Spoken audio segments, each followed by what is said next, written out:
করে মেকানিক্যাল কাজটা করে থাকি আর ইলেকট্রিক্যাল কাজটা হচ্ছে যে আমরা 2 তলা করে থাকি। তো হয়তো স্যাররা দেখেছেন যে টোটালটাই যে লেজার কাটিং থেকে শুরু করে অ্যাসেম্বলি পর্যন্ত টোটাল কাজটা টোটাল মেকানিক্যাল কাজটাই হচ্ছে যে আমরা এখানে করে থাকি। তো এখানে দেখবেন হচ্ছে যে এই পোর্শনটা হচ্ছে ইলেকট্রিক্যাল পোর্শন। ইলেকট্রিক্যাল পোর্শনে দেখবেন হচ্ছে যে মূলত একটা লিফটের মেইন পার্ট হচ্ছে যে 2টা, একটা হচ্ছে যে মোটর আর একটা হচ্ছে যে কন্ট্রোলার। এটা হচ্ছে যে কন্ট্রোলার আর পিছনে দেখতে পাচ্ছেন এটা হচ্ছে যে ওগুলো মোটর।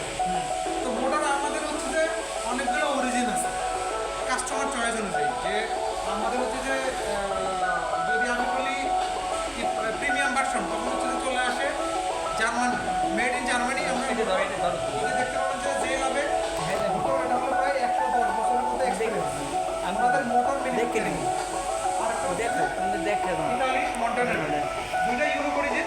তো যখন ইউরো অরিজিন হবে তখন এই দুইটা, আর অনেকে চাইবে যদি ইকোনমিক ভার্সন যে প্রাইস একটু কম হবে কিন্তু ইফেক্টিভনেস সেম থাকবে, তখন আমরা দিই দুইটা। এই দুইটা হচ্ছে আপনার চায়না থেকে নিয়ে আসা, কিন্তু ওয়ালটনের নামে ওইএম করা, মানে ওয়ালটনের সাথে জয়েন্ট ভেঞ্চার করা। তো এগুলো ওয়ালটন মোটর হিসেবে আসে। একটা হচ্ছে যে এটা